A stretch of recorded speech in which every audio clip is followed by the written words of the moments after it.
ओम नमः शिवाय। हर हर महादेव। प्रिय भक्तजनों, आज सोमवार का दिन है और सोमवार का दिन भगवान शंकर को समर्पित होता है। आज आप सुनेंगे सोमवार व्रत की संपूर्ण कथा।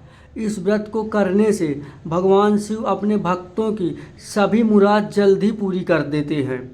इसलिए आप इस दिन भगवान शिव की पूजा और व्रत करने का महत्व और ज़्यादा बढ़ जाता है। यदि आप सोमवार के व्रत करते हैं तो आपको सोमवार व्रत कथा ज़रूर सुननी चाहिए, क्योंकि इसके बिना आपका व्रत अधूरा माना जाता है। तो चलिए बड़े ही श्रद्धा भाव से सुनते हैं सोमवार की व्रत कथा। और आज सोमवार की अष्टमी भी है।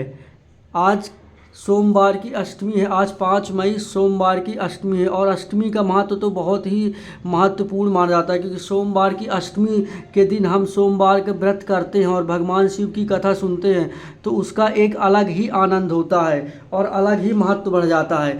सोमवार की अष्टमी बहुत ही ऐसे दुर्लभ समय में पड़ती है कि बहुत ही मुश्किल जिस दिन सोमवार पड़े और अष्टमी पड़ जाए। तो इस बैसाख मास में ये दूसरी ऐसी अष्टमी है जो बैसाख मास में सोमवार के दिन ही पड़ी। तो आइए सुनते हैं महादेव की व्रत कथा। तो आप सभी प्रेम से बोले शंकर भगवान की जय। और जो भक्तगण नए हैं वह कमेंट में हर हर महादेव जरूर लिखें और वीडियो को ज़्यादा से ज़्यादा शेयर करें, ताकि जो भक्त ये व्रत नहीं करते वो भी इस व्रत कथा को सुन सकें और वो भी व्रत आरंभ कर सके। तो बोले शंकर भगवान की जय। तो देर न करते हुए आइए सुनते हैं सोमवार की व्रत कथा। तो पौराणिक कथाओं के अनुसार एक बार किसी नगर में एक साहूकार रहता था। उसके घर में धन धान की कोई कमी नहीं थी, लेकिन उसकी एक ही कमी थी कि उसके कोई संतान नहीं थी। इस कारण वह पति पत्नी बहुत ही दुखी रहते थे। संतान न होने के कारण उनका जीवन एकदम उन्हें बेकार सा लगता था और वह फिर उन शंकर भगवान की पूजा अर्चना और व्रत किया करते थे, पर उनका मन हमेशा ही दुखी रहता था। तब वह सोचते थे कि ऐसा कौन सा उपाय हम करें जिससे हमारे पास धन धान की कोई कमी नहीं, पर कमी है तो एक संतान की। तो हम ऐसा क्या करें जिससे हमें भगवान संतान की प्राप्ति कराए। तो वह दोनों इसी चिंता में हमेशा रहते थे। कोई पूजा पाठ करके वह हमेशा एक दूसरे से यही ज़्यादातर वार्तालाप करते थे। उसकी ऐसी भक्ति को देखकर माता पार्वती जी ने महादेव से पूछा कि यह कौन है और यह आपकी इतनी पूजा अर्चना करते हैं फिर भी दुखी रहते हैं। माँ पार्वती के यह पूछने पर शंकर भगवान शिव ने बताया कि यह साहूकार हैं और यह पुत्र ना होने के कारण दुखी रहते हैं। तो माता पार्वती जी ने शंकर भगवान से निवेदन करती हैं कि पार्वती जी के कहती हैं कि महादेव, जब आपने इन्हें सब कुछ दिया तो एक पुत्र आप क्यों नहीं देते। तब शंकर भगवान कहते हैं कि मैं इन्हें पुत्र तो दे दूं, पर उसकी आयु बहुत कम है, इसलिए मैं इन्हें पुत्र नहीं दे रहा। तब पार्वती जी के आग्रह से शंकर भगवान शिव जी ने कहा, हे पार्वती, इस संसार में हर प्राणी को उसके कर्मों का फल मिलता है और जिसके भाग्य में जो होता है उसे भोगना पड़ता है। लेकिन पार्वती जी ने साहूकार की भक्ति को देखकर उसकी मनोकामना पूर्ण करने की इच्छा व्यक्त की। तब माता पार्वती के आग्रह पर शंकर भगवान ने साहूकार को पुत्र की प्राप्ति का वरदान दे दिया, लेकिन उन्होंने बताया कि यह बालक 12 वर्ष तक ही जीवित रहेगा। माता पार्वती और भगवान शिव की बातचीत को सुनकर साहूकार बहुत दुखित हुआ और ना ही उसे खुशी महसूस हुई और ना ही उसे दुख भी नहीं हुआ। पहले की भांति भगवान शिव की पूजा करता रहा। कुछ समय के बाद साहूकार की पत्नी ने एक पुत्र को जन्म दिया। जब वह बालक 11 वर्ष का हुआ तो उसके पढ़ने के लिए काशी भेज दिया गया। साहूकार ने पुत्र के मामा को बुलाकर उसे बहुत सारा धन देकर कहा कि तुम इस बालक को लेकर काशी विद्या के लिए इसे ले जाओ। तुम लोग रास्ते में जाते हुए यज्ञ कराना और ब्राह्मणों को भोजन और दक्षिणा देते हुए जाना। मामा ने भांजे इसी तरह यज्ञ कराते और ब्राह्मणों को दान दक्षिणा देते हुए काशी नगरी के लिए निकल पड़े। इस दौरान रात में एक नगर में पड़ा जहाँ नगर के राजा की कन्या का विवाह था, लेकिन राजकुमार से उसका विवाह होने वाला था जिस राजकुमार से उसका विवाह होने वाला था वह एक आँख से काना था। राजकुमार के पिता ने अपने पुत्र से काना होने की बात छिपाने के लिए सोचा कि क्यों ना साहूकार के पुत्र को ही दूल्हा बना दिया जाए और इसका विवाह राजकुमारी के साथ इसको धन देकर करा दूं। धन देकर विदा भी कर दूंगा और राजकुमारी के से शादी भी कर दूंगा ताकि कोई समझ भी नहीं पाएगा। लड़के के दूल्हे का वस्त्र पहनाकर राजकुमारी से विवाह करा दिया। साहूकार का पुत्र ईमानदार था, उसे यह बात सही नहीं लगी, इसलिए उसने अवसर पाकर राजकुमारी के दुपट्टे पर लिख दिया कि तुम्हारा विवाह तो मेरे साथ हुआ है, लेकिन जिस राजकुमार के संग तुम्हें भेजा जाएगा वह एक आँख से काना है। मैं तो काशी पढ़ने जा रहा हूँ। जब राजकुमारी ने चुन्नी पर लिखी बातों पढ़ी तो उसने अपने माता पिता को यह सारी बात बता दी। राजा ने अपनी पुत्री को विदा नहीं किया। फिर बारात वापस लौट गई।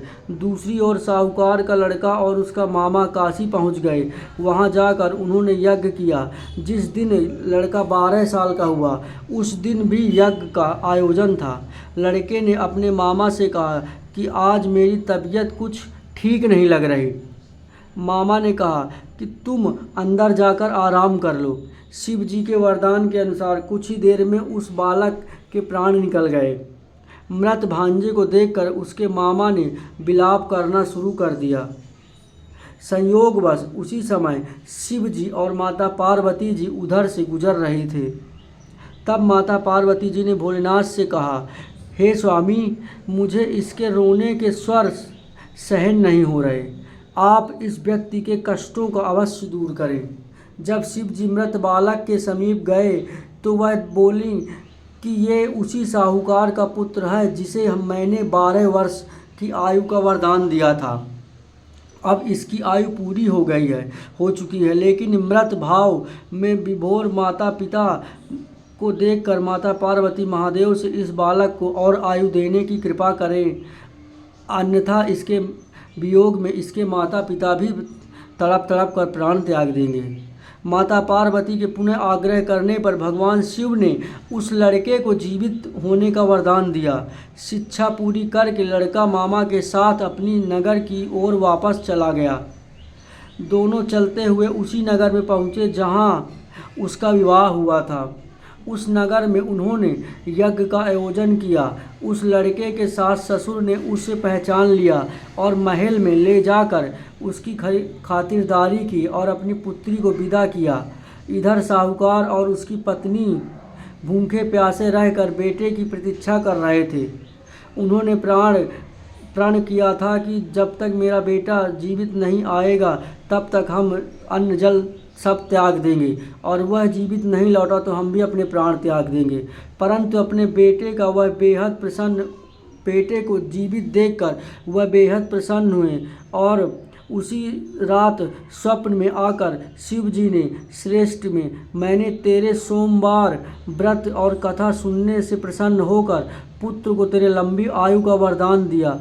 इस प्रकार उन्होंने साहूकार के सपने में आकर साहूकार से कहा। तब साहूकार बहुत ही प्रसन्न हुआ और जब अगली सुबह हुई तो साहूकार ने यह देखा कि उसके साला और उसका बेटा और संग में एक राजकुमारी लेकर वापस आ रहे हैं। तब साहूकार ने यह बात अपनी पत्नी से कही। तब उसकी पत्नी को बड़ा आश्चर्य हुआ, क्योंकि वह जानती थी कि मेरे पुत्र की आयु तो 12 वर्ष है, पर वह जीवित है तो इसमें ज़रूर महादेव की कोई कृपा होगी। तब साहूकार ने बताया कि महादेव मेरे सपने में आए थे और उन्होंने मुझसे कहा कि मैंने तेरी भक्ति और तेरी पूजा पाठ करने से तेरे पूजा पाठ और भक्ति भाव से प्रसन्न होकर तेरे पुत्र को लंबी आयु का वरदान दिया है। अब तू अपने पुत्र के साथ तुम दोनों खुशी खुशी अपना जीवन व्यतीत करो। तब उसने देखा कि उसके पुत्र और उसकी साला और उसकी लड़के की बहू तीनों घर की ओर आ रहे हैं। तब साहूकार ने पूरे नगर में ढिढोरा पिटवाया और खूब अच्छी तरह से उनका स्वागत सत्कार, पूजा पाठ, यज्ञ, दान आदि कर निमित्त होकर सभी को ब्राह्मणों को भोजन कराकर उनके इच्छा अनुसार दान दिया और उन सब को विदा करके खुशी खुशी अपने बहू और अपने बेटे और अपने साले को घर में लाए और पूजा पाठ कराकर उन्हें भी बढ़िया, अपने साले को भी खूब सारा धन देकर उन्होंने विदा किया और अपने बहू और बेटे के साथ वह पति पत्नी अपना जीवन खुशी खुशी व्यतीत करने लगे। तो आप सभी भक्तगणों को यह व्रत कथा, सोमवार व्रत कथा पसंद आए तो वीडियो को शेयर करिएगा। और इस सोमवार व्रत कथा की महानता आप लोग सभी इस कथा के माध्यम से जान गए कि महादेव की भक्ति में हमें क्या मिलता है और महादेव किस प्रकार हमारे कष्टों को दूर करते हैं और किस प्रकार महादेव और माता पार्वती हम भक्तों पर कृपा करती हैं।